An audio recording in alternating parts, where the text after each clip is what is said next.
8월 18일 연중 제20주일 요한이 전한 거룩한 복음입니다.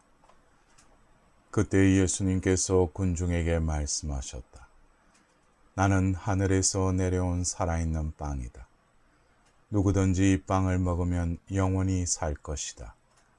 내가 줄 빵은 세상에 생명을 주는 나의 살이다. 그러자 저 사람이 어떻게 자기 살을 우리에게 먹으라고 줄 수 있단 말인가 하며 유다인들 사이에 말다툼이 벌어졌다. 예수님께서 그들에게 이르셨다. 내가 진실로 진실로 너희에게 말한다. 너희가 사람의 아들의 살을 먹지 않고 그의 피를 마시지 않으면 너희는 생명을 얻지 못한다.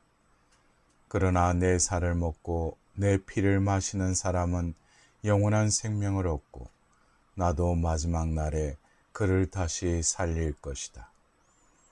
내 살은 참된 양식이고 내 피는 참된 음료다. 내 살을 먹고 내 피를 마시는 사람은 내 안에 머무르고 나도 그 사람 안에 머무른다.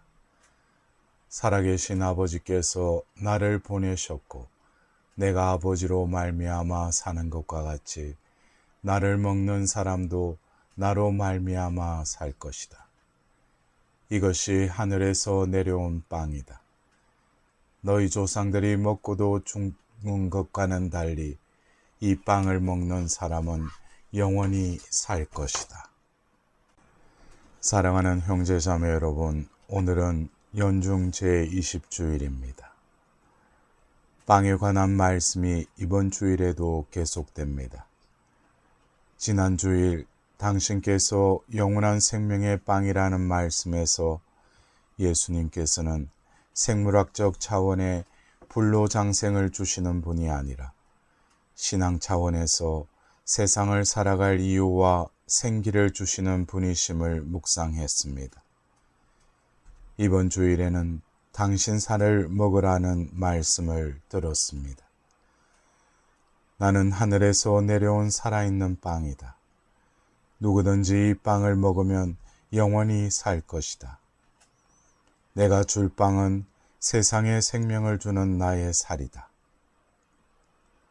이는 식인종도 아닌데 사람을 먹으라니 말씀을 알아듣기가 쉽지 않습니다.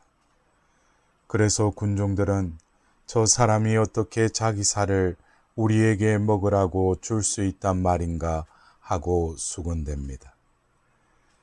그러나 예수님께서는 더 나아가시어 너희가 사람의 아들의 살을 먹지 않고 그의 피를 마시지 않으면 너희는 생명을 얻지 못한다.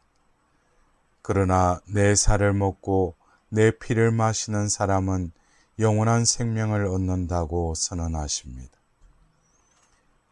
그렇다면 살을 먹는다는 것이 무슨 뜻일까요? 여기서 살은 몸과 같은 의미로 육하를 강조한 표현입니다. 먹는다는 표현이 오늘 복음에서만 8번이나 반복되고 일독서에서도 먹고 마시는 지혜의 잔치로 초대합니다. 먹는다는 단어가 말씀을 이해할 열쇠입니다. 복음에서 먹는다는 단어는 처음에는 단순히 먹는 행위를 지칭하는 단어인 에스티오를 사용하다가 음식을 소리내어 씹어먹는 행위를 나타내는 트로제인으로 바뀝니다. 이 트로제인은 성경에서 음식을 먹음으로써 나와 그 음식이 하나가 되는 통합을 상징합니다.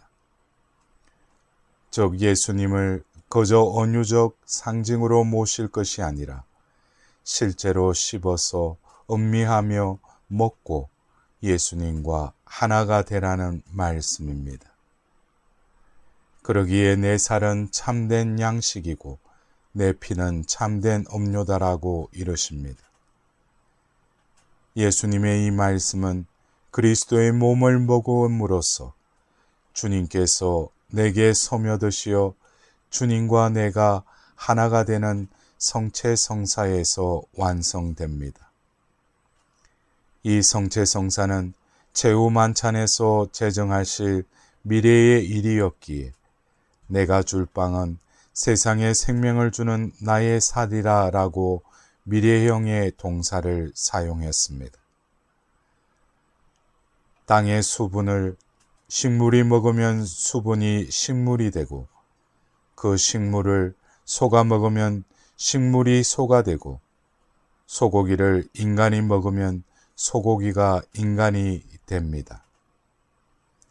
신앙인이 성체 안에 계신 그리스도를 모시면 주님께서 내 안에 오셔서 주님과 합체되어 내가 그리스도가 됩니다. 존재는 이처럼 먹음을 통해 합체되어 상위 단계로 상승합니다. 먹는 것은 먹는 주체와 먹히는 대상의 관계를 가장 긴밀하게 만드는 신비로서 서로가 서로 안에 있게 됩니다.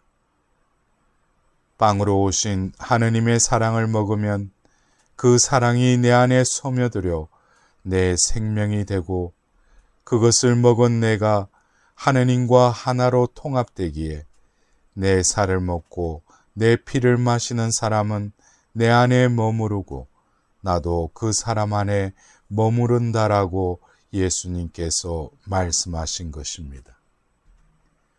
그것이 성체성사의 신비입니다. 영화의 한 이야기를 바라봅시다. 1972년 10월 13일 럭비 선수들을 태우고 우루과이를 떠나 칠레로 향하던 비행기가 악천후를 만나 안데스 산맥에 추락합니다. 비행기 속에는 모두 45명이 타고 있었습니다. 눈 덮인 안데스 산맥은 전문 산악인조차 접근이 어려웠습니다. 구조대가 수색에 나섰지만 열흘이 지나도 흔적도 찾지 못해 수색을 중단하였습니다. 눈 덮인 산 속에서 열흘 이상 생존할 가능성이 없기 때문이었습니다. 그러나 67일 만에 사고 현장이 발견되었는데 놀랍게도 16명이나 생존해 있었습니다. 어떻게 혹한의 추위와 굶주림 속에서 2개월 이상 생존할 수 있었을까요? 사망한 승객들의 시체는 혹한에 부패하지 않았고 생존자들은 죽은 동료들의 시체를 먹으며 생명을 보존할 수 있었습니다. 실제 있었던 이 사건을 배경으로 영화 얼라이버가 제작된 것입니다. 그 영화 중에 니코리치라는 청년은 죽기 전에 아버지에게 이러한 글을 남겼습니다. 아버지도 전혀 믿기 어려우실 일이 이곳에서 벌어지고 있습니다. 죽은 친구의 살을 먹는 일입니다. 저도 이제 얼마 살기 어렵다는 것을 알고 있습니다. 제가 죽은 뒤에 제 살이 친구들에게 더 오랫도록 생명을 제공할 수 있기를 진심으로 기도드리고 있습니다. 생존한 16명 가운데 호세라는 청년은 이렇게 고백합니다. 저는 학창시절 성당 미사에 한 주일도 빠진 적이 없습니다. 부모님이나 동네 어른들에게는 모두 저를 칭찬해 주셨습니다. 하지만 성당에는 다녔지만 하느님의 집에 머무르지 않았고 신자란 이름은 가지고 있었지만 참된 신앙은 없었습니다.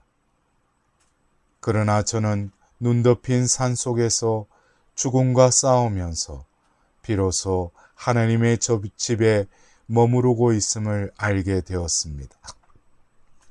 성당에서 수없이 성체성사에 참여했으나 그저 기계적으로 성체를 이용했을 뿐 그 의미가 내 가슴에 와닿지는 않았습니다. 그러나 산속에서 죽은 친구의 살조각을 손에 들었을 때 그것이 예수 그리스도의 몸인 것을 알았으며 생명이 무엇이며 십자가의 구원이 무엇인지를 절실하게 깨달았습니다.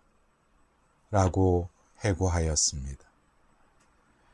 육체적 차원에서 친구를 먹음으로써 생명을 이어받고 친구에게 먹힘으로써 생명을 내어주는 큰 사건을 겪은 그들은 그 엄청난 사건을 통해 영적 차원에서 먹음으로써 살고 먹힘으로써 영원히 사는 성체성사의 신비를 깨달았습니다.